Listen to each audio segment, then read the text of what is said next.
v naši družbi lepo pozdravljam govorniki, ki so del okrogle mize.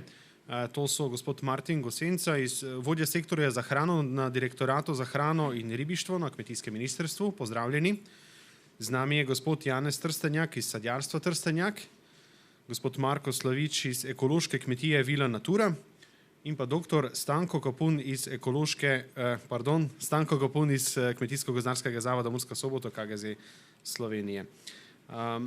Ali je torej zdravje res v naših rokah? Jaz mislim, da smo si lahko enotni, da sta prehrana in zdravje neločljivo povezani besedi.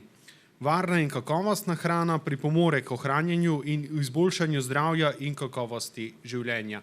O tem bomo torej poskušali spregovoriti, najprej z našimi spoštovanimi gosti, proti koncu pa boste imeli tudi možnost vsi tisti, ki sedite v dvorani, postaviti kakšno vprašanje, predstaviti kakšno mnenje, spremljajo pa nas tudi gledalci preko spletnega prenosa. Predlagam, da pričnemo kar pri vas, doktor Kapun, predvsem zato, ker že več desetletij dobro spremljate stanje v pomurskem kmetijstvu na tak ali drugačen način.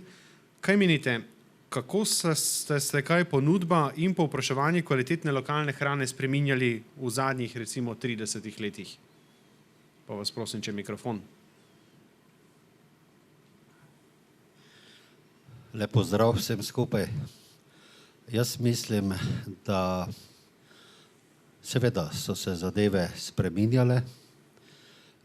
V preteklosti, če govorimo o 30 let nazaj, so zadeve bile kolikor toliko zelo dobro rešene, kar se tiče plasmaja kmetov, kmetijskih gospodarstev, vseh teh pridelkov do samih zadrug.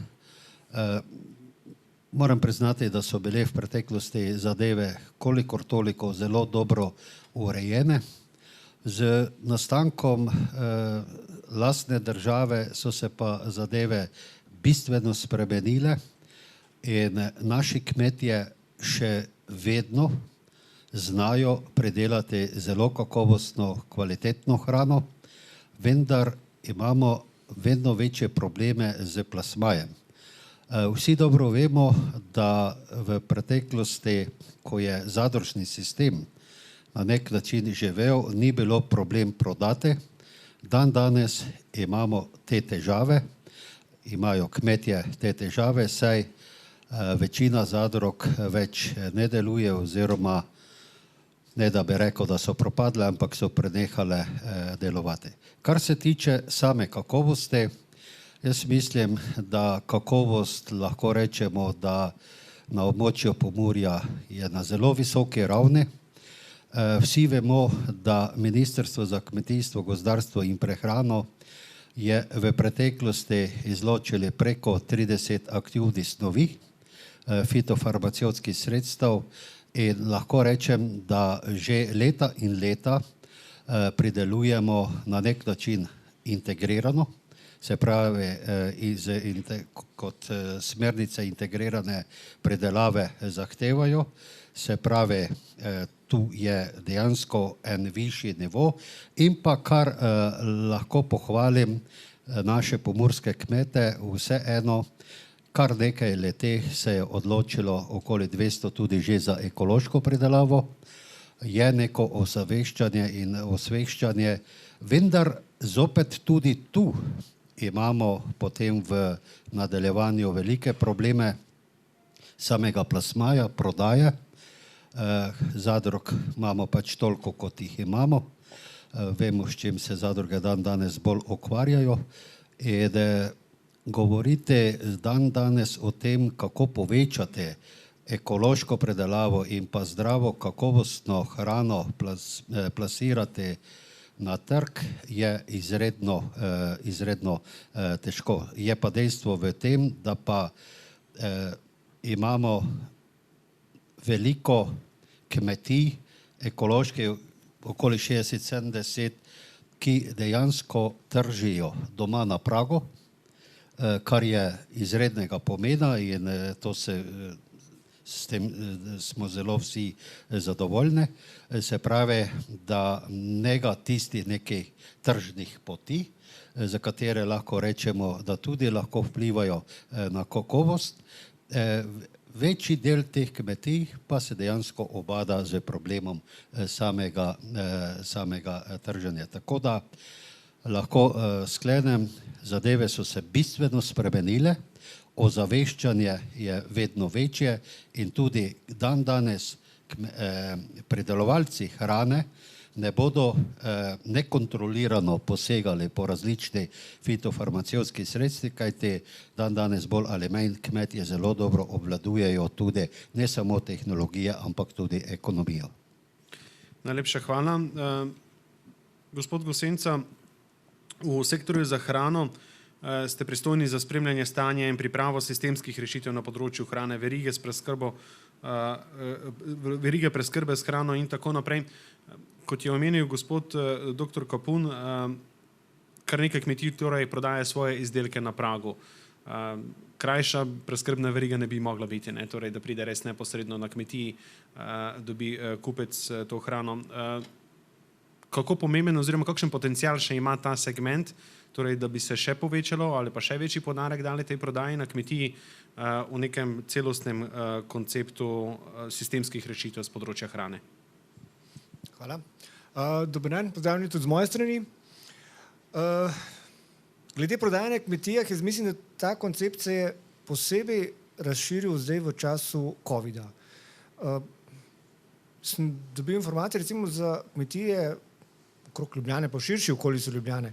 Enostavno so prodali vse, kar so pridelali. Ljudje niso hodili v supermarkete, hodili so na kmetije in so tam iskali direkt pridelano hrano, ki je prihajala direkt iz njive, iz hleva, iz polja in potem to so hodili iskati in tudi kupovali. Tako kot ste povedali, tudi kot je povedal gospod Kapun, največji prihodek oziroma največja dodana vrednost je gotovo za pridelovalca, če proda hrano na sami kmetiji oziroma celo na krožniku. Da ima neko dodano vrednost ali z pripravo te hrane, ali z nekimi dodatnimi aktivnostmi, ki jih izvede potem, da lahko to hrano tudi dražje proda. Kot veste, če gre hrana v verigo, sigurno so potem neke vrste odkupovalci, potem posredniki in na koncu trgovina. In vsak si odreže večji del pogače, tako da kmetu potem v primeru, če proda v verigo, sigurno ostane manj kot če proda to na krožniku. Je pa res, da recimo pri velikih količinah to tudi ni možno vse prodati na kmetiji. Tako da v tem primeru morata pa ta koncepta sobivati. Na eni strani imamo kmetije, ki lahko prodajo to na krožniku in s tem povečajo dodano vrednost in s tem imajo dodatne aktivnosti na kmetiji. Na drugi strani imamo pa večje proizvajalce, ki pa to hrano morajo plasirati v različne verige, v predelavo, v trgovino in na koncu tudi v izvoz, ker v določenih segmentih imamo tudi več kot 100% samooskrbo. Tako da za njih je zelo pomembno, da funkcionira sistem zadrug, da imamo ta sistem predelave ustrezno vzpostavljen in tudi, da potem kmetje že prej, ko posejo oziroma ko začnejo s pridelavo, vejo, komu bojo prodali in po kakšni ceni. To bi bila idealna rešitev. Nažalost pa v velikih primerih ni tako. Hvala. Hvala. Gospod Slavič, na vaši spletni strani podjetja Vila Natura sem prebral en zanimiv zapis, ki je pravzaprav privedel do te odločitve za ekološko kmetovanje.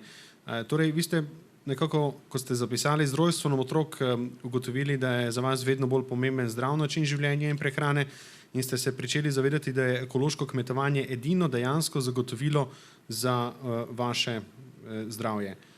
To je torej vodilo vas do tega, da ste se odločili za ekološko kmetovanje. Torej bi lahko razumeli, da je vas kot potrošnika na nek način vodila odločitev do tega, da ste prestrukturirali svojo dejavnost pridelovalca. Ja, sicer ideja o sami ekološki pridelavi je vsekakor tlela že dalj časa. Dejstvo pa je, da kot je zapisano, nekako z rojstvom otrok se pač začneš mogoče tudi v tem našem sodobnem času ukvarjati tudi z prehrano in malo bolj in dejstvo je, da potem vidiš, da kaj ješ in vsekakor ti je pomembno, da je zdravo, ne. Dejansko je nekako na naši kmetiji privedlo tudi do neke prestrukturiranja oziroma spremembe. Dejansko, ko se je končala pridelava sladkorne pese 2005. Leta, takrat smo nekako videli, da enostavno kmetija z nekimi 3 poljščinami, bom skoraj rekel, v monokulturni obdelavi, koruza in dvoje žit, je zelo težko preživi finančno in pa tudi dejansko tudi ni to uspešno za samo zemljišče oziroma ohranjanje neke zdrave vitalnosti zemlje, ne. Tako da smo potem dejansko razmišljali, kaj narediti in edina pot, ki smo videli, je bilo dejansko, da preidemo iz konvencionalne v ekološko kmetovanje. No, zdaj je, to se pravi, že približno nekje 18 let od tega. Moram reči, da smo kmetijo spravili že v neki nivo podjetja, 10 nas je zaposlenih, pokrivamo dejansko celoten slovenski trg, tujino, Hrvaško in pa izvoz tudi. Tako da mogoče malo bi se navezal tudi na neko situacijo v tem našem območju oziroma v slovenskem območju glede same ekološke pridelave. Moram reči, da sem ves čas optimističen glede tega. Ekološka pridelava v sami pomurski regiji mislim, da je zelo dobro nastavljena tudi oziroma predvsem tudi zaradi našega podjetja oziroma naše kmetije, saj večino teh pridelkov, kateri se pridelajo v pomurski regiji in pa tudi širše, tudi mi odkupimo. Tako da ne vidim nekega razloga za enkrat nekega preplaha. Kot sem rekel, optimistično gledamo naprej, čeprav vsekakor tudi v ekološki pridelavi se isto pojavljajo problemi kot v konvencionalni pridelavi. Danes ni več neke ločnice med eno pa med drugo, vedno so neke oscilacije gor in dol. Tako da mislim, da ti kmetje, ki so ekološki v Pomurju, se ukvarjajo ali z direktno prodajo na domu, kar je vsekakor pozitivno, zato ker lahko tudi dosegaš tudi višje marže in pa boljši zaslužek, in pa ali hodijo na tržnice ali bilo na kaki način, ali pa sodelujejo v nekem sodelovanju, kot je na primer to z nami. Tako da v tem smislu vidim dejansko neki napredek. Pomurje ni nobena neka črna lisa na zemljevidu slovenskem glede same ekološke pridelave. Dejstvo pa je, da se pa nam lahko zgodi v prihodnje, ne. Mi si tudi želimo, oziroma vsi verjetno v Sloveniji, da bi nas trgovci še bolj spustili v trgovske verige. Mislim, da bi ministrstvo tu z nekimi mehkimi prijemi bilo na kaki način, z nekim dogovorom o približanju teh ekoloških proizvodov v trgovinah lahko bi naredili skupaj neki korak. Še vedno vidim, da je na primer ogromno izdelkov v trgovinah tujega porekla, predvsem seveda, ne vem, Nemčija, Avstrija in pa v zadnjem času tudi Poljska, Češka, ki dejansko zaradi nižjih cen v trgovinah lažje prosperirajo, kot pa na primer mogoče neki naši izdelki, ne. Tako da v tem smislu bi definitivno bi moglo se kaj narediti, ker lahko se nam pa zgodi, tudi glede na to, da je Slovenija rekla, da želimo imeti 17% kmetijskih zemljišč ekoloških, je potrebno potem tudi sporedno določene stvari vleči v tem smislu, da se potem po drugi strani ti izdelki, pridelki plasirajo na neki trg in da se potem tudi to proda. Hvala. Gospod Trstenjak, vi že več kot 20 let vodite sadjarsko dejavnost na vaši kmetiji, prevzeli ste neko osnovo od vaših staršev, ampak to potem pomembno nadgradili. Zanima me predvsem to, kar sta oba predhodna sogovornika že povedala. Torej, na eni strani prodaja na pragu, na kmetiji, tudi vi imate svojo prodajalno, tudi vi prodajate svoje izdelke, ampak po drugi strani pri nekih večjih količinah brez tega, brez večjih trgovcev enostavno ne gre. Kako ste vi opazili? Je morda vključitev kakšnega večjega trgovca vaših izdelkov pomenila neko pomembno prelomnico za vašo kmetijo? Ste lahko potem malo lažje načrtovali, planirali stvari ali pa je bila to neka nuja zaradi količin? Ja, na naši kmetiji že od leta 2007 imamo svojo lastno trgovinico, tako da smo že skoraj obupali en čas, ampak zdaj v tem korona času nas je v bistvu reševalo. Tako kot ste rekli, se je promet doma bistveno povečal. Z zaprtjem javnih ustanov, predvsem šol, gostiln, nam je močno padal promet in v bistvu so bile te trgovske verige, s katerimi sodelujemo, in naša domača trgovinica z lastno dostavo, lastno distribucijo po celotni Sloveniji rešitev. In kot smo nekako v začetku te trgovske verige zapostavljali, ali bi rekli, ja, več kot 20-30% ne bomo delali z njimi, ker smo se že prevečkrat opekli, pa ker pač je manjši prihodek, je to pokazalo, da to obdobje, da ni povsem tak, in da so tudi zelo pomembne pri prodaji. Ampak mi kot ekološka kmetija nekako, ampak mislim, da večinoma ekoloških kmetij ne paše v neki trženje prek zadrug, ker z ekološkim kmetom mora kupec navezati stik, moramo verjeti, mora v njega zaupati, mora zaupati v njegovo delo. In če tega ni, kar prek zadrug ni, kar prek trgovskih verig ni, potem je tudi prodaja, bi rekel, bolj kot ne naključna. Ko ti pa kupec zaupa,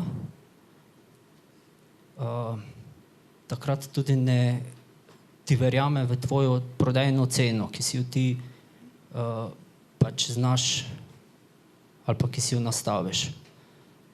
In veliko kupcev velikokrat kupci mislijo, da je ta cena, ki jo kmetje na dvorišču imamo, da je to previsoka ali da si ne zaslužimo toliko. In da je to pač en zelo znani ekološki kmet bi rekel, da je to problem, ko mi mislimo, da je to problem. Ampak ko sam pri sebi ali pač ko kmetija nekako določi si svojo vrednost, svojo ceno, potem s tem tudi izbere kupce. In vsaka kmetija ne more pridelati za, ne vem, pol Slovenije. Ne, ampak vsak kupec se sam odloči, kam se postavi, ali kaj mu je prioriteta, ali kaj mu je pomembno. In v tem primeru bo iskal pač tako hrano, ki misli, da je za njega vredo in katero zaupa. Hvala.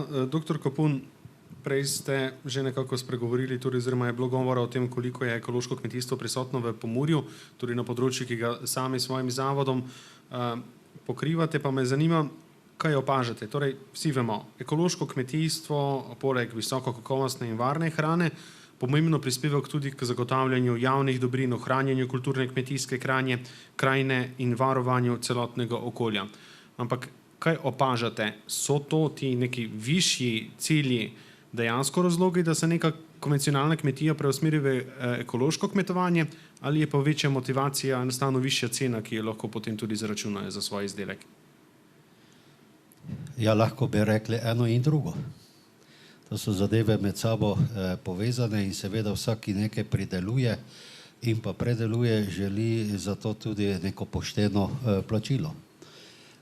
Je pa ozaveščenost prav gotovo večja kot pred 30 letmi, tudi pri potrošnikih je večja ozaveščenost, ampak vprašajmo se, glede da povprečne slovenske plače, kdo pa bo tisti, ki še si bo lahko privoščil ekološko predelano hrano. Namreč ekološko predelana hrana ne more imeti enakih cen, kot je predelana na integrirani način. Mene moti pojem konvencionalna. Konvencionalne predelave, za moje pojme, pa po mojem prepričanju več ni. Mi imamo dan danes že integrirano predelavo, že leta in leta, razlog sem povedal pri prejšnjem tudi odgovoru. In glede na to, da se povečuje interes za ekološko predelavo, imam tu neke določene pomisleke. Mi zdaj preko kmetijske svetovalne službe rešujemo predvsem te manjše kmetije, ki se odločajo za ekološko pridelavo in pa seveda preko trženja na pragu kmetije. Ne?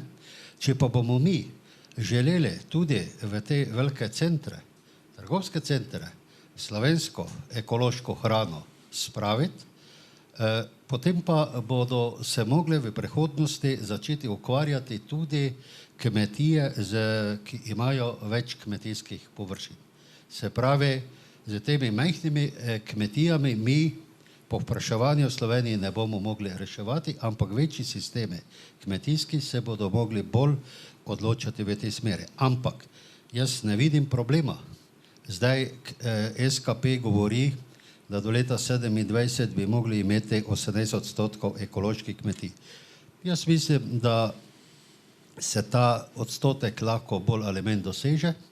Vprašanje pa je, ko ti nekoga nekaj nagovoriš, tisti drugi del tržnih poti, o katerih se pa danes tu menimo. Jaz sem zelo vesel, da moj bivši sodelavec Marko je tako entuzijastično razpoložen, da tudi odkupi viške leteh predelkov, ampak najverjetneje, če bomo prišli na ta visok odstotek ekološke predelave, sam on ne bo mogel vsega prav gotovo odkupiti in pa najverjetneje tudi ne bo mogel predelati. Zato bomo rabili sisteme, ki bodo tudi to odkupili ali od zadrug ali neka združenja in pa predelovalno industrijo, ki pa bo to zadevo tudi predelala in dala na trgovske police. Tako da ozaveščenost je bistveno večja.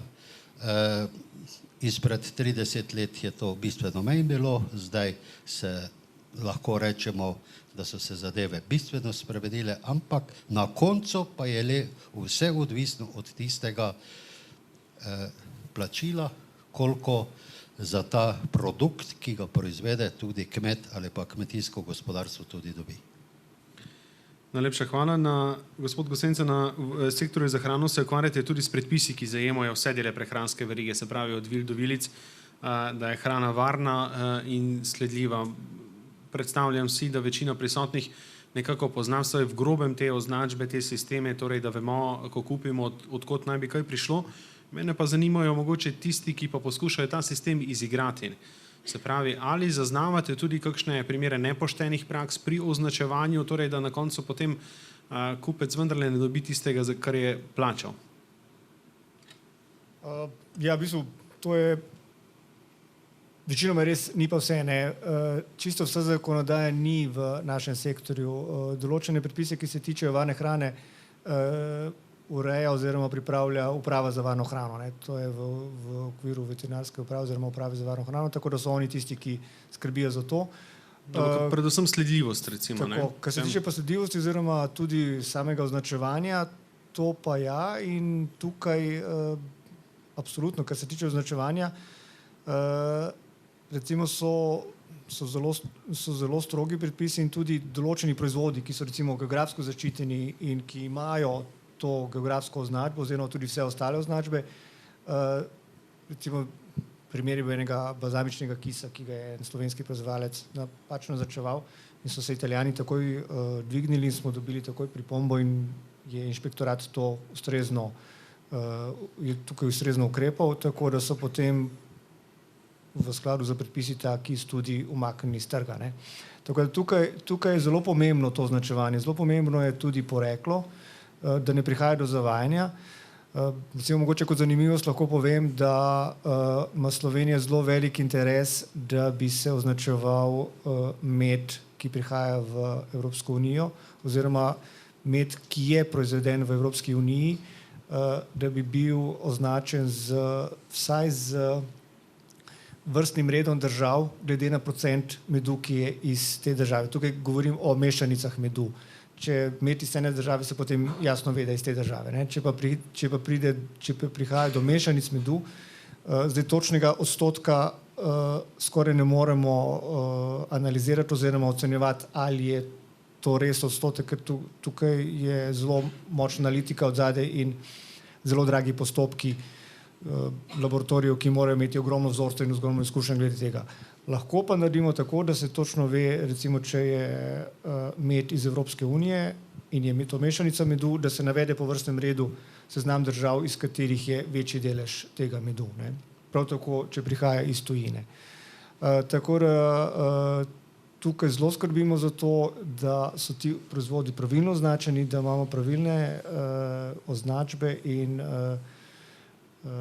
tudi recimo pomembno je glede završkov hrane, da se ve, da je nek proizvod uporaben najmanj do, oziroma da je priporočeno, do katerega dneva se lahko uporablja, lahko pa tudi potem, ni nujno, da se potem v tistem trenutku pokvari. Je še zmeraj lahko uporaben, ampak je potrebno biti pozoren na to, da je pravega okusa, da je pravega vonja, da ne pride do kakšnih drugih težav. Gospod Trstenjak, vi ste prej izpostavljali, da je pri tovrstni ekološki pridelavi, predvsem pri prodajnem vidiku, zelo pomembno, da imata potrošnik, kupec in proizvajalec, kmet nek vzpostavljen odnos zaupanja. Kaj recimo v konkretnem primeru vam več prinese? Vaše blagovne znake, vaša prepoznavnost ali pa neke sistemi označevanja, ki so del v končni fazi tudi skupne kmetijske politike in pa potem slovenske ureditve? Oprosti, nisem dobro razumel, kaj več? Pravim, kaj vam več pomeni pri prodaji, vaša blagovna znamka pri kupcih predvsem, ali pa to, da je nekaj ustrezno označeno, da je ekološko, da je iz takšne ali drugačne pridelave? Jaz bom začel z mojim pogledom. Na leto predelamo približno 500 ton sadja. In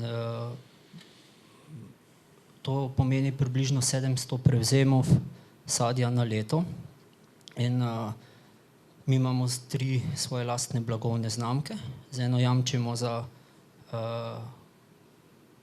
ekološki certifikat, z ekološkim certifikatom, z drugim jamčimo, da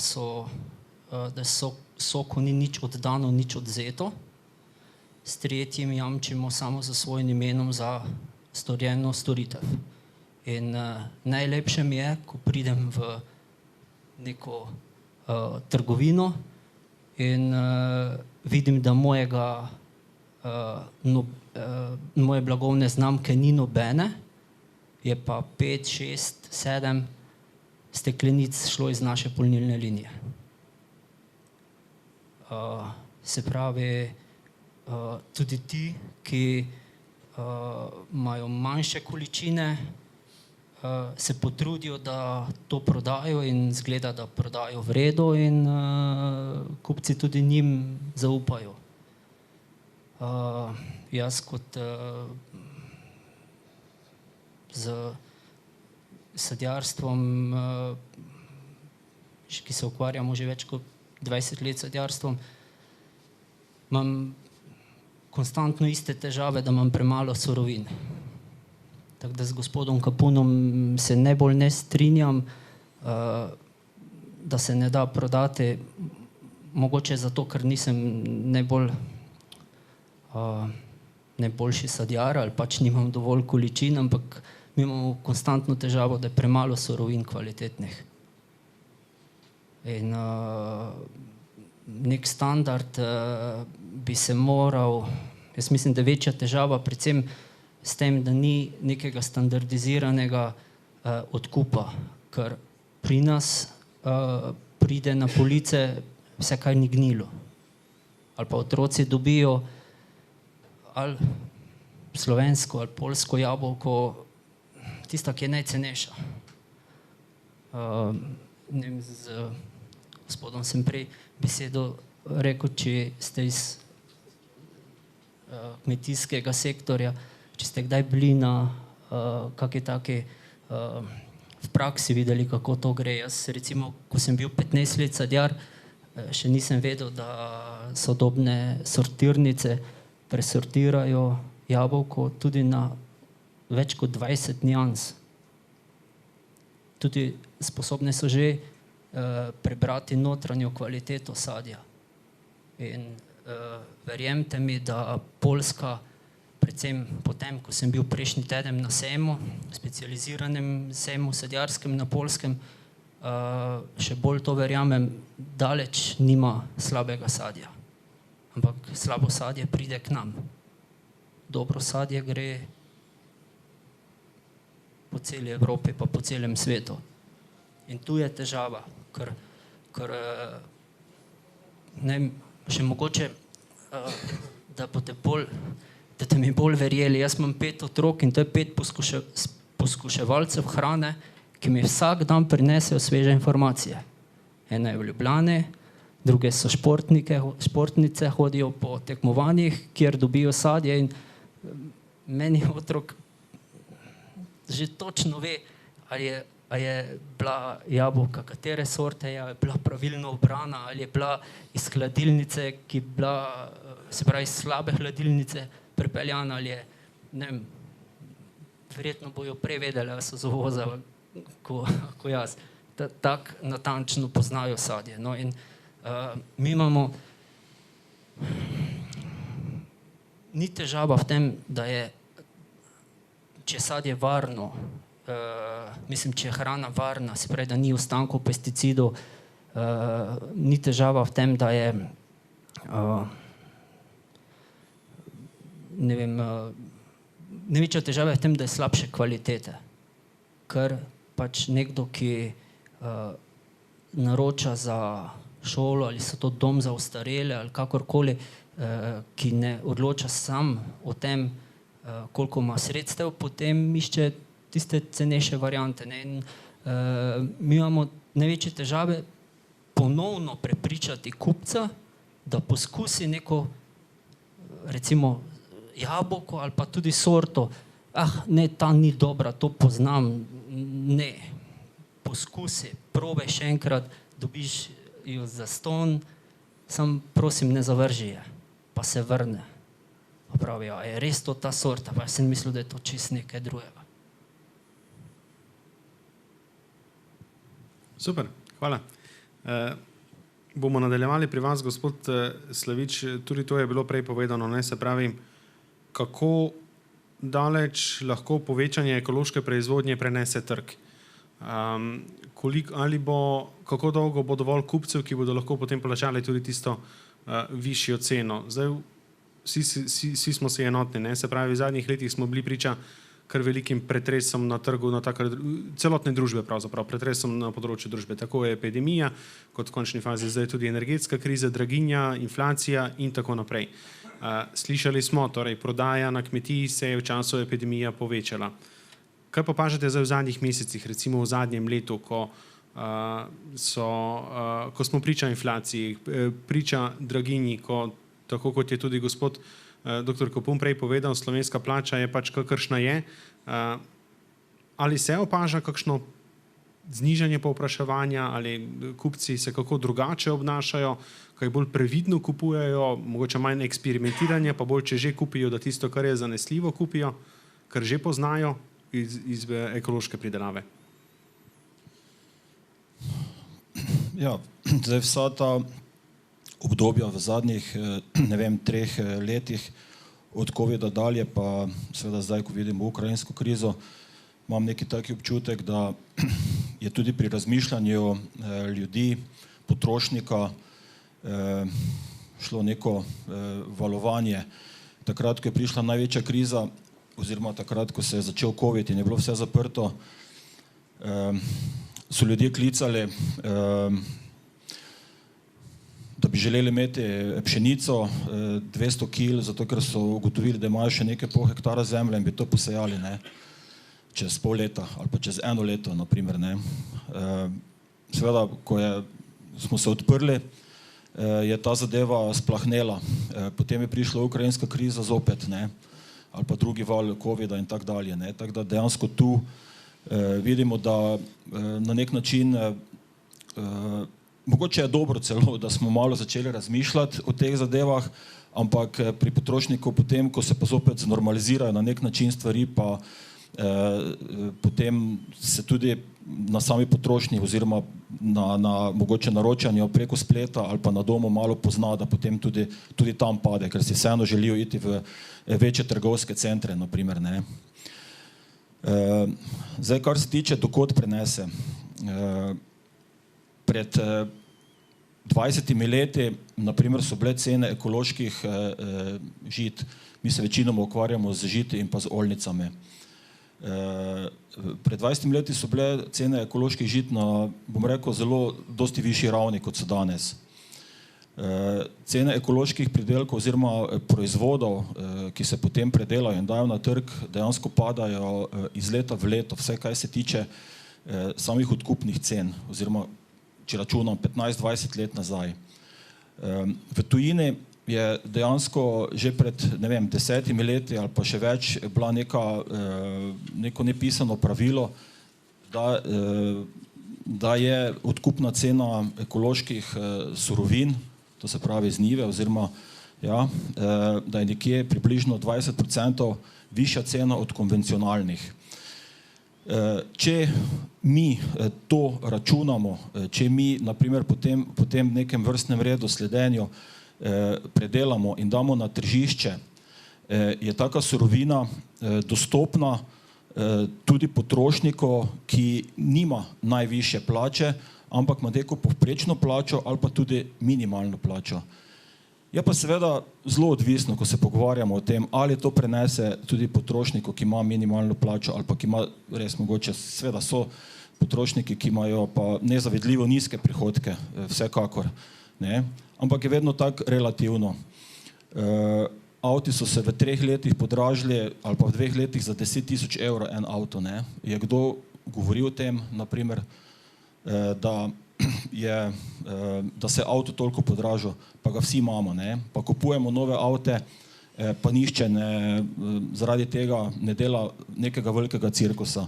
Ko se hrana podraži oziroma ko se hrana draži, takrat pa smo seveda vsi v luftu in takrat vsi odreagiramo, da je, tako kot smo že čuli, kmet kriv in pač po tej lestvici vse skupaj gor, ne.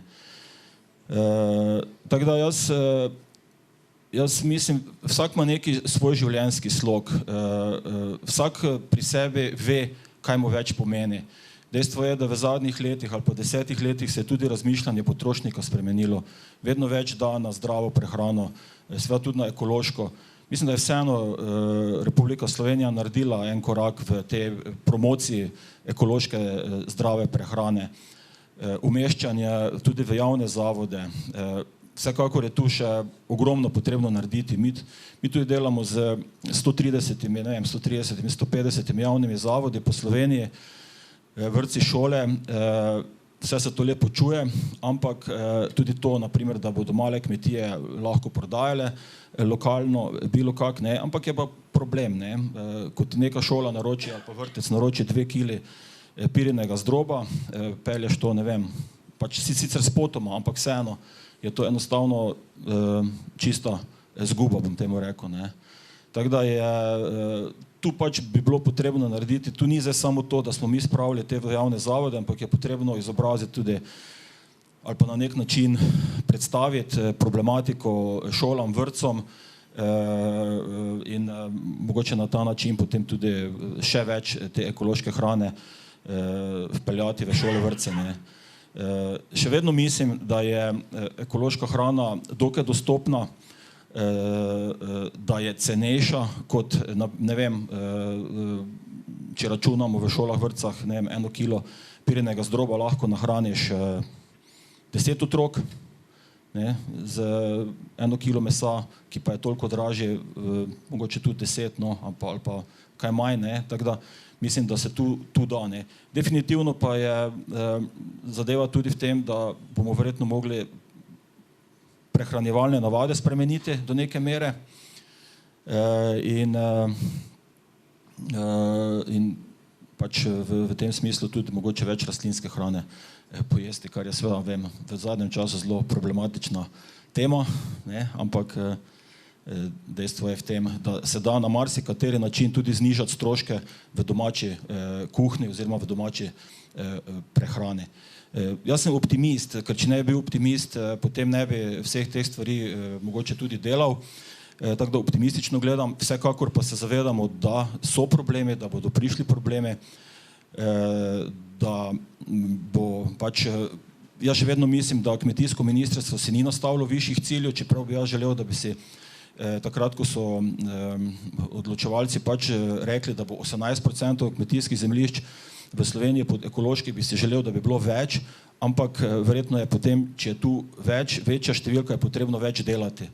In pač vsekakor se moramo zavedati, da je z večjim odstotkom ekoloških površin potrebno tudi več dela na vseh segmentih, ne samo tisti, ki predelujemo, ampak tudi tisti, ki so na nek način odločevalci. Doktor Kapun, če recimo razširimo zdaj to našo tematiko bolj na naslov, ki smo si ga nekako zadali, se pravi samo oskrba s kvalitetno hrano. Kvaliteta hrane ste prej dejali, se je zaradi ali prepovedi določenih fitofarmacevtskih sredstev ali zaradi povečane integrirane pridelave. Kvaliteta hrane, pridelane hrane se je povečala, tudi kar se iz zdravstvenega vidika tiče. Ampak, kot smo prej omenili, tudi eno izmed izjav, ki smo jih posneli v naši oddaji, zgolj ekološka pridelava je obratno sorazmerna s količino. Po drugi strani si pa torej želimo vseeno dvigniti samo oskrbo, kar verjetno zgolj samo z ekološko pridelavo ne bo šlo. Ali torej menite, da je ta nova perspektiva skupne kmetijske politike dovolj poskrbela za to, da se vsi sektorji pridelave hrane, kvalitetne hrane, pa ne bo to ekološka, integrirana ali kakršnakoli drugače, spodbujajo, da bomo dosegli cilje samooskrbe? Zdaj, če pogledamo to ekološko pridelavo in ko poslušam po terenu, katere sortimente, sadike sejemo in sadimo, potem sem jaz skeptičen. Zakaj? Jaz sem še vedno mnenja in pri tem ostajam, da mi lahko se gremo ekološke pridelave, zdrave pridelave z sortimenti, ki so jih sejali naši očetje, dedeki. Mi z današnjimi, naprimer, pšenicami, razen pire, seveda, jaz sem globoko prepričan, da se z današnjim sortimentom ekološke pridelave ne moremo iti. Isto tako tudi najverjetneje ne z koruzami in tako dalje. Zdaj pa se vprašamo, če mi imamo dovolj semena leteh za ekološko predelavo. Jaz se spomnim nazaj, kot otrok smo sejali doma pšenico Libelulo, to je italijanska sorta, rdeča, ko je nismo smeli pozabiti posejati in pa na koncu požeti. Ampak tu je bilo 2 toni predelka. To je bila kvalitetna pšenica, brez nekih fitofarmacevtskih sredstev. Danes pa, če želimo na nek način povečati predelavo tudi integrirano, rabimo neke nove sortimente, produktivnejše sortimente, obstaja pa negativna korelacija med višino predelka in pa odpornostjo na bolezni. In z ekološko pridelavo, govorim o poljedelstvu, če bomo šli nazaj na te sortimente, ne, prav gotovo ne bomo dosegali tovrstnih predelkov, kot bi jih mogli, in je zdaj vprašanje, vložek energije, truda in pa dela je pa tudi neminoven ali celo večji glede ekonomike same predelave. Jaz mislim, da še imamo tu veliko vprašanj, na katere si moramo tako v primarnem sektorju, v stroke in pa na nivoju države, ministrstva dogovoriti in pa pogovoriti. Avtohtone populacije trav in pa detel smo v prejšnji SKP tudi spodbujali, ampak kmetje niso imeli dostopa do teh semen. Zelo majhne količine so na nek način bile dostopne. Tako da sem globoko prepričan, tu bo potrebno veliko nekega truda, energije vložiti, pa se dogovoriti, kako dalje naprej z samozadostnostjo. Jaz sem globoko prepričan, če velikih sistemov ne bomo spravili v ekološko pridelavo in sporedno rešili nekaj stvari, samozadostni z ekološko pridelavo prav gotovo ne bomo. Če se bo ozaveščenost seveda pri potrošniki še dvigala in pa kupna moč. Jaz sem bral enkrat neko literaturo francosko, sicer je bila prevedena, ko so dejansko ugotavljali karcinogenost tistega sortimenta na ekološki način, pa na integrirani oziroma na konvencionalni način. Na ekološki način govorim o sodobnih sortimentih, visokoproduktivnih sortimentih, ker ti danes ima že pšenice tudi, ki doseže 8 pa 10 ton predelka. Glede okužbe z mikotoksidi, ki vemo, kaj povzročajo, neminovno v tej, se pravi, na ekološki način predelane te pšenice, neminovno večji, kot pa tam, kjer je bila zadeva predelana, pa rečemo, na konvencionalni način. Tu je veliko nekih vprašanj, na katere si bomo mogli odgovoriti, in seveda takrat pa ne moreš zdaj na nek način ti govoriti, da pa je ta pšenica, govorimo o pšenice, enake kakovosti, kak pa ona na drug način predelana z nekimi sortimenti, ki so bolj primerni. Tako da ekološke predelave si mi ne moremo predstavljati brez nekih indašnih sortimentov v sami prihodnosti. Res pa je, moram poudariti, da se pa tu tudi tehnologije prav gotovo spreminjajo, ne? Tudi tehnologije spreminjajo načine obdelave, oskrba teh žit, tu tudi gre znanost naprej. To si moramo dobesedno dopovedati, da pa tudi bo mogoče kdaj v prihodnosti tudi z temi sortimenti, ki imajo danes visok proizvodni potencial, bo mogoče tudi lahko pridelati zelo kvalitetno hrano tudi na ekološki način. Vemo, digitalizacija je tu, ne vem, vsa znanost nekje tudi v kmetijstvu je prisotna, in sem globoko prepričan, da najverjetneje bodo tu tudi neki koraki šli v tem kontekstu naprej. Gospod Trstenjak je prej rekel, da mora znati oddati. Ja, tisti, kjer je znal prodati, proda, ampak poznam teren. Od 10 kmetov, mogoče, pa ne da bi jih žalo, mogoče 2 sta superiorna, ki znata prodati vse.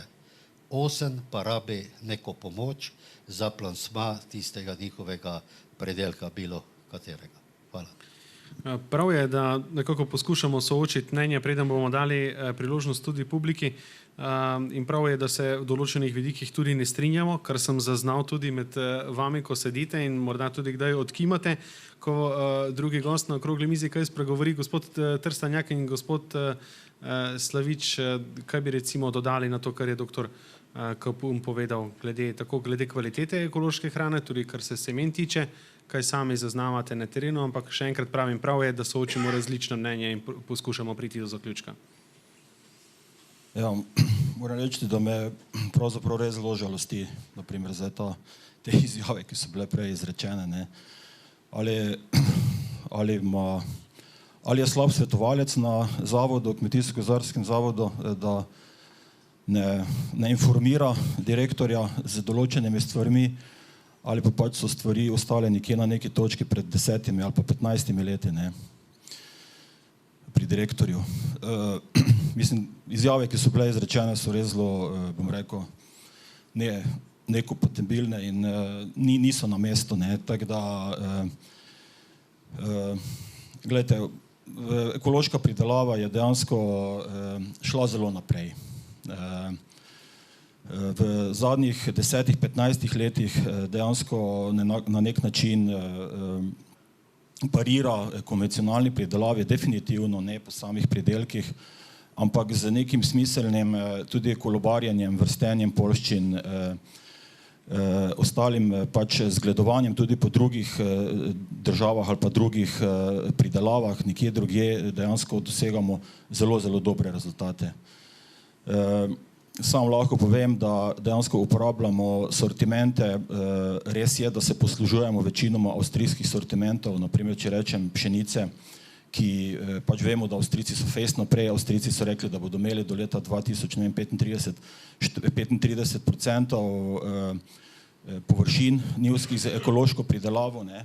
To pomeni, da ne želijo 35% iz teh 35% hraniti svoje ljudi z mikotoksini, ne, ampak to pomeni, da verjamejo v to in da vejo, da je to zelo kvalitetna hrana, ne. Dejstvo je, da pač v Republiki Avstriji tudi ozaveščenost ljudi malo drugačna kot pri nas, ne.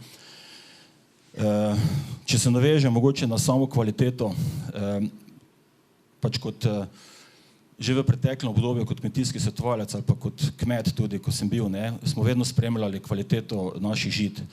Tudi zdaj v naši proizvodnji.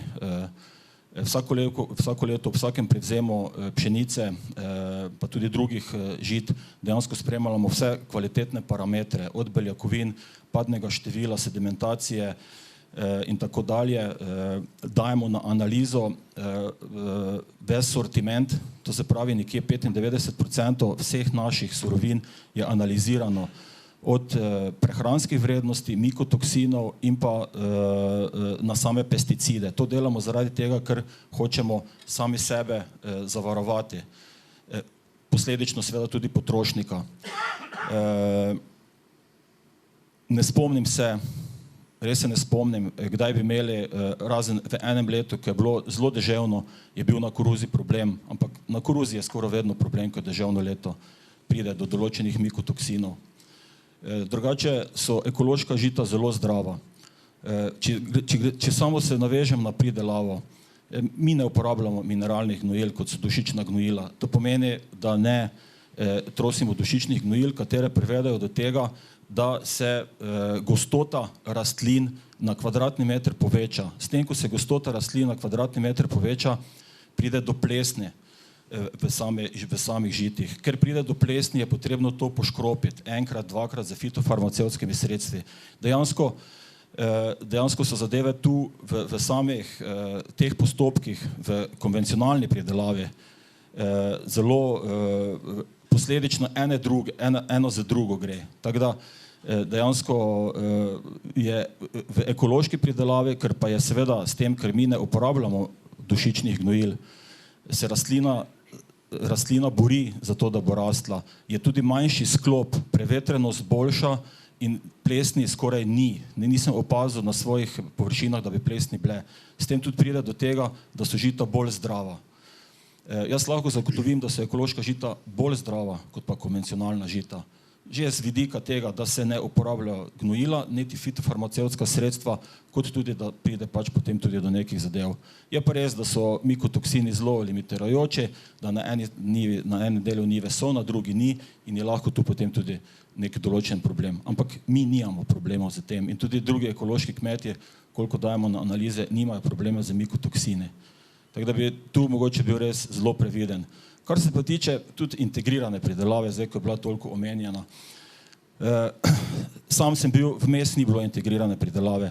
Dejansko integrirana pridelava, ki je bila pred 5, 6, 7 leti še uveljavljena, ki se je takrat izvajala, zdaj se zopet. Tista integrirana pridelava je bila zelo, po svojih lastnih izkušnjah lahko povem, tudi to, kaj sem obiskoval kmetije in pa tudi sam sem takrat bil v tem sistemu integrirane pridelave, ko še nismo stopili v ekološko kmetovanje.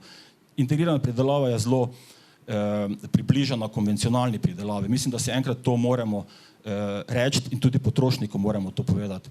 Integrirana je približana konvencionalni.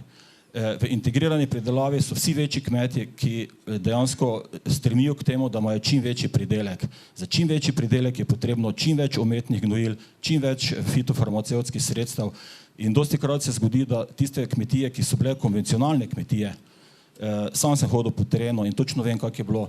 Tiste kmetije, ki so bile konvencionalne kmetije, so uporabljale manj teh zadev, kot pa mogoče tiste, ki so bile v integrirane pridelave. In dobro je bilo, da bi enkrat dejansko potrošnik povedali dejansko neko resnico tudi o tem. Hvala. Hvala za povedano. Na kratko, gospod Trstenjak, če še dodate, potem pa morda še kdo iz publike, pa bomo se potem približali koncu te okrogle mize.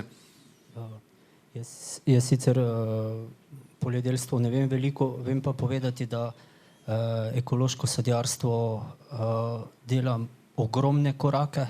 Mislim, da prehiteva konvencionalno sadjarstvo po levi in desni.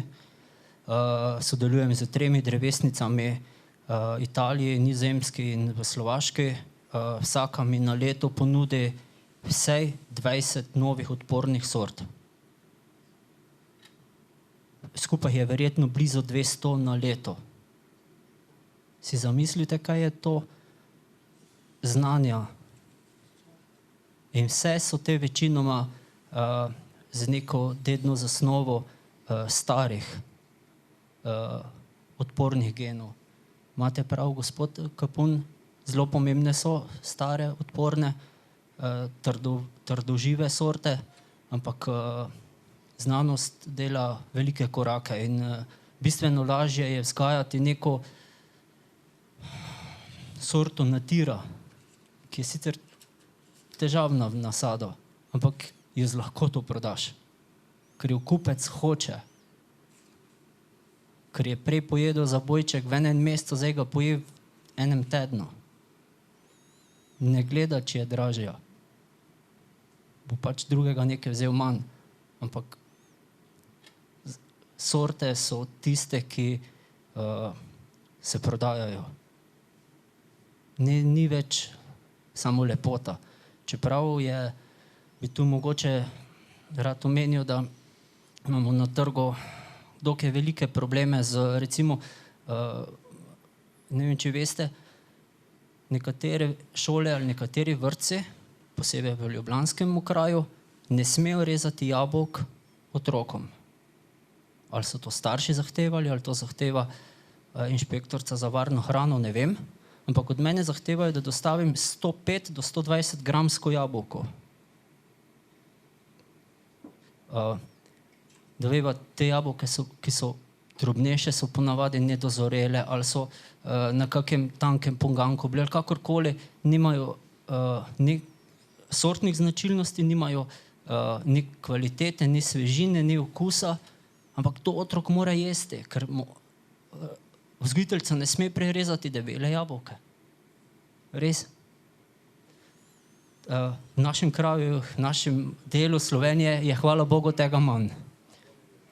ampak tudi imamo par primerov. Potem druga stvar je, mogoče nič ni narobe, če tako drobnejšo jabolko pride manj kvalitetno na mizo, ne, kot sem prej omenil, je pa narobe, če pride recimo z kvadratnim centimetrom sajavosti. Zato, ker v pravilniku o označevanju ali o kakovosti sadja je ekološko sadje enakovredno konvencionalnemu. Ni razlike.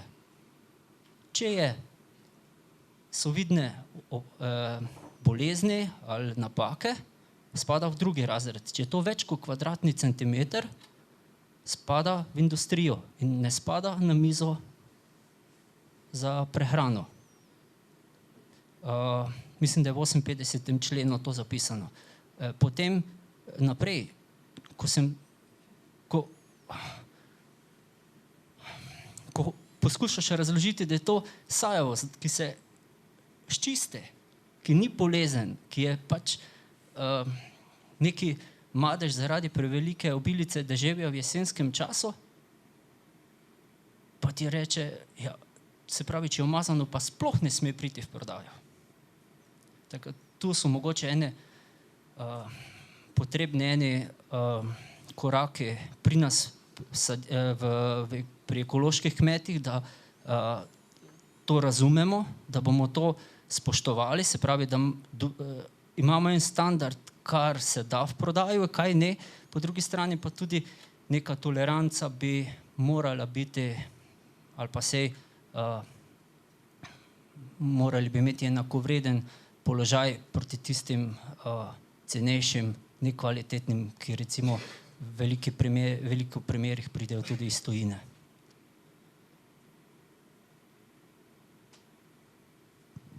Ja, bomo zdaj sprejeli, če nakratko odgovorite, pa potem, če sprejmemo še res vprašanje oziroma mnenje z publike.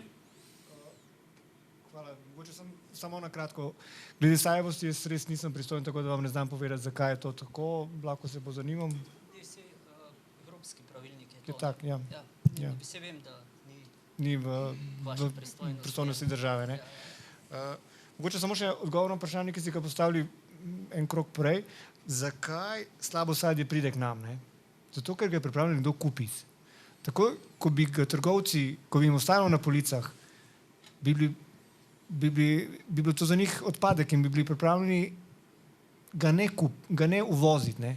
Zdaj, ali ga vozijo zato, ker je poceni? Seveda, zato, ker imamo ljudi z različnimi prihodki, nekateri so pač pripravljeni kupiti tudi nižje kakovosti in zato, ker je veliko cenejše. Ne? Tako da tukaj pač to stvar politike podjetja in takoj, ko bojo kupci prišli do spoznanja, da pač to sadje, ki je slabšega okusa, ki se potem ne poje, ki ostaja, da je v bistvu za njih dražje, kot pa če kupijo recimo namesto 2 kg 1 kg jabolk, ki so kakovostna, ki jih z veseljem pojejo, bomo prišli do tega, da tega sadja več na trgovskih policah ne bo in bojo trgovci skrbeli za to, da bojo imeli dobro sadje. Sem to zahotel, hvala. Tako, zdaj pa Še smem samo to, en stavek, prosim, da kot ekološki sadjar sem prepričan, da ni ekološko rešitev. Prav gotovo je potrebno tudi integrirana pridelava, tako kako smo prej rekli, da vsak si ne more, ali pač vsak ima neke svoje standarde nakupa ali prioritet, kaj kupi, ampak ta nekak kvalitetna hrana bi morala biti dostopna predvsem vsem, ker otroci, recimo velikokrat tisto sadje, ki je iz sheme šolskega sadja, ki je vrhunska shema, spraznijo košare, ne? Ko pa je sadje iz kuhinje, pa ponavadi ostaja. Zdaj pa zares mnenje iz publike. Gospod Küčan se je že prej javil, samo v mikrofon, da vam bomo zagotovili zaradi snemanja toliko, da vas bodo slišali tudi tisti, ki nas spremljajo od drugot.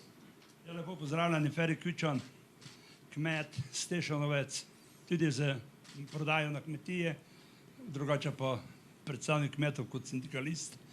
Jaz sem sicer malo zdaj razočaran v tem delu. na tabli nam piše samooskrba s kvalitetno hrano. Gospod Slavič zagovarja, da je samo ekološka hrana zdrava, da pa vse ostalo je pa tak. Jaz močno podpiram dr. Kapuna. Midva že 40 let skupaj delava. In tisto, kar je pravo, pred 40 leti smo pridelovali 2 tone pšenice. Nas je bilo 5 milijard ljudi na svetu. V Sloveniji nas je bilo pol manj. Smo imeli povprečju višje plače, pa kmetje več zaslužili. Nas je pa kmete, oprostite na izrazu, zajebala ekonomija, ker so zahtevali, da kmet premalo dela, mora nenehno za svojo 1 uro povečevati proizvodnje, nekdaj je bil en pujs za 1 mesec življenja na kmetije, zdaj je potrebno 100 ali pa 200. In na ta način smo zmanjševali ceno, pa kopičili količino. Drugo, jaz podpiram vse ekološke kmetovalce, vsaka vam čast, to je vaša blagovna znamka. Na ekološki način svet ne bo preživel. Slovenija deficitarna na vseh področjih, tudi na mleko postaja. Tudi na mleko, ko smo bili ves čas vrhunec. Drugega nič nimamo. Pri sadju smo bili nekje na nivoju povpraševanja. Naslednje, jaz sem gledal študijo angleškega ekološke proizvodnje. V Angliji, če je hotel kmet biti ekološki proizvajalec, je mogel biti v zaščitenem območju, ne mešani med konvencionalnim, oziroma je mogel najprej eno obdobje sposti zemljo in potem se začne ukvarjati z ekološko proizvodnjo. Pri nas tega ni, pri nas je lahko danes zmislimo na kmetiji, pa se prijavimo naslednjo v tem letu v ekološko proizvodnjo in bomo v letu 2 začeli ekološko proizvajati. Naslednji podatek. Na Kitajskem so hoteli dokazovati, da so Kitajci ekološki proizvajalci, ampak stroka, doktori znanosti so opozorili javno, Kitajska ne more biti ekološka, ker že onesnaženi zrak ima. Zdaj se pa dajmo pogovarjati, če sem jaz konvencionalni na integriran način, moj sosed pa ekološki kmet pa pridelujeva v soseščini. Tretje, a je kdajkoli bilo javno dokazano, da mi, ki na integrirani način pridelujemo, da so naše pšenice, naše mleko, naše sadje, naše zelenjave bile dokazano sporne. Ni nobenkrat nikjer dokazal, da so sledi ostankov bilo česa. Zakaj? Zato, ker od 70 let pa do zdaj so se zamenjale osnove fitofarmacije, razgradljivosti, sledljivosti in to se vse razgradi. Torej, če hočemo preživeti, bomo itak mogli mešano kmetovati med konvencionalni oziroma integrirani način. Integrirani način pomeni, da imamo najbolj kvalitetna, najmanj škodljiva sredstva, zato da zaščitimo naše pridelke, zato da uspemo pridelovati masovno, ker danes Slovenci imamo 45 do 50% samooskrbe pšenice in jo pridelujemo na 7 do 8 ton po hektarju. Kaj, če bi pridelovali 2 tone, kdaj bi potem lahko imeli mi svoj kruh. Torej, dajte vsi tisti, ki ste ekološki, mi vas podpiramo, vendar ne kazati s prstom, da pa zaradi tega imamo mi manj kvalitetno hrano, ki je pridelana na integriran način. Zakaj pa nismo zdravi? Zakaj smo pa debeli? Ne zato, da jemo konvencionalno hrano, ampak zato, ker je hrana prepoceni, pa lahko se nažremo do nemilosti vsakekrat. Malo prej smo se pogovarjali tudi z našimi kolegi, ko ti imaš malico v gostilni na razpolago za 4,5 ali pa 5 evrov, pa se lahko nažreš za 3 dni, zadrobiš, potem normalno, da ne kontroliraš, koliko poješ, glavno, da ješ do nemoglosti. In to je največji problem debelosti, tudi sam nisem, ne vem, kako podhranjati, zato ker je obilica hrane na krožniku. Hvala lepa.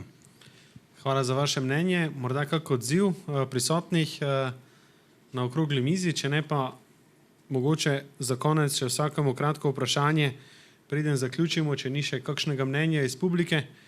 Mislim, da ne. Ja, izvolite.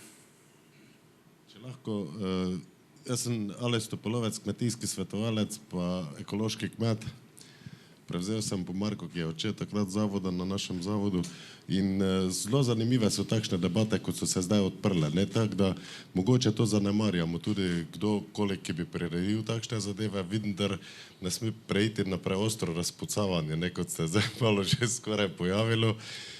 Vse stvari se da dogovarjati.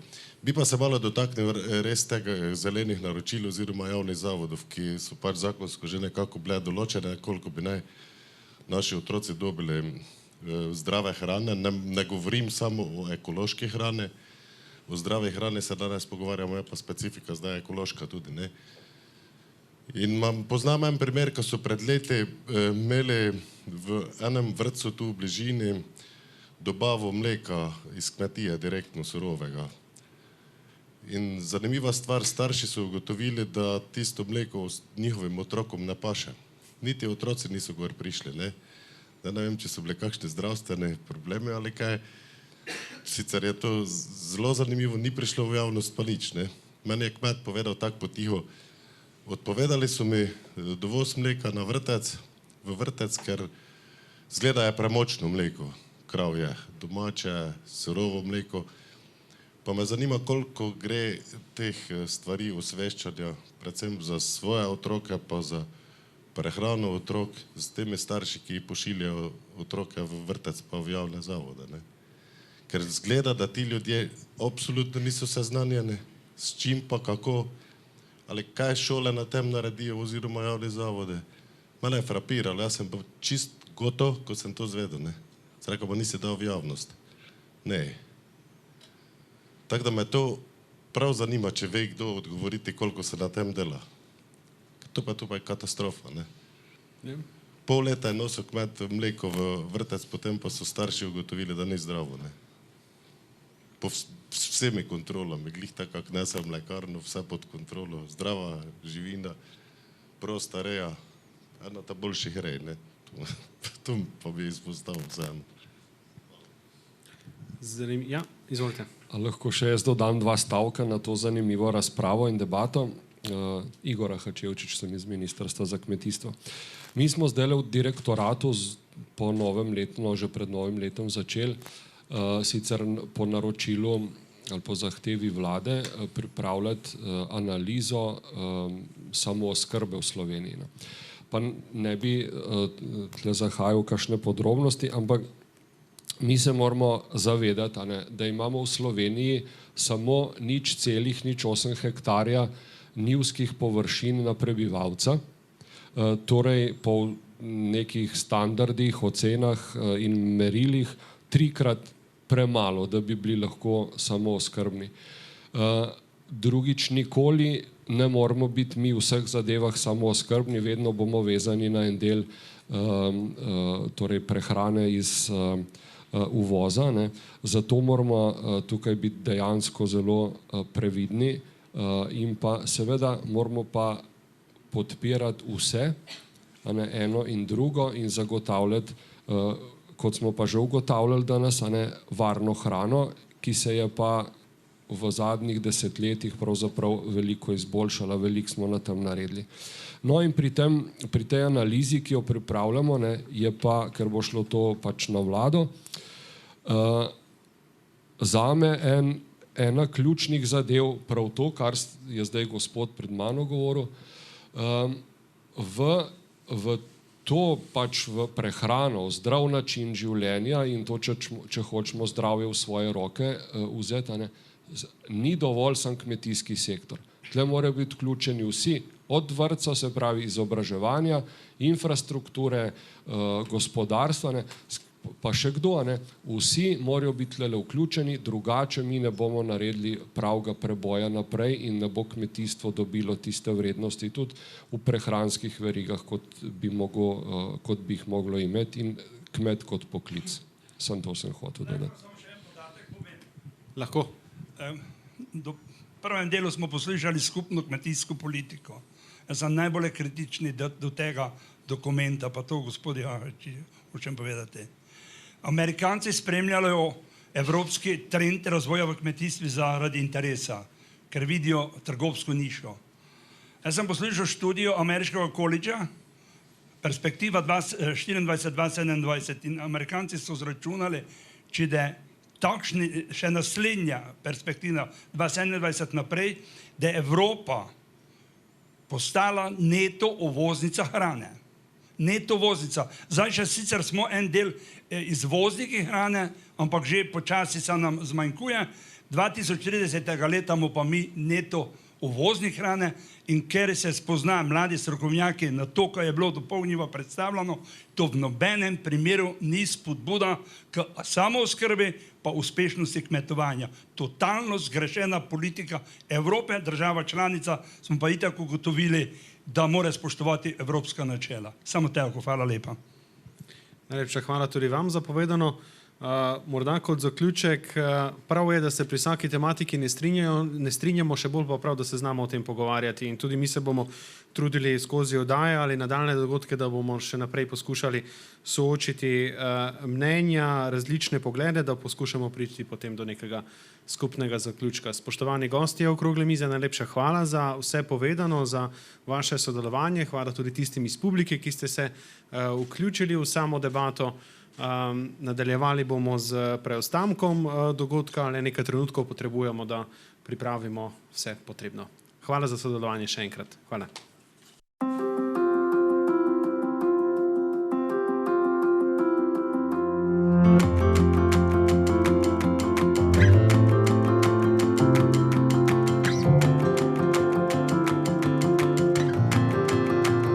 you.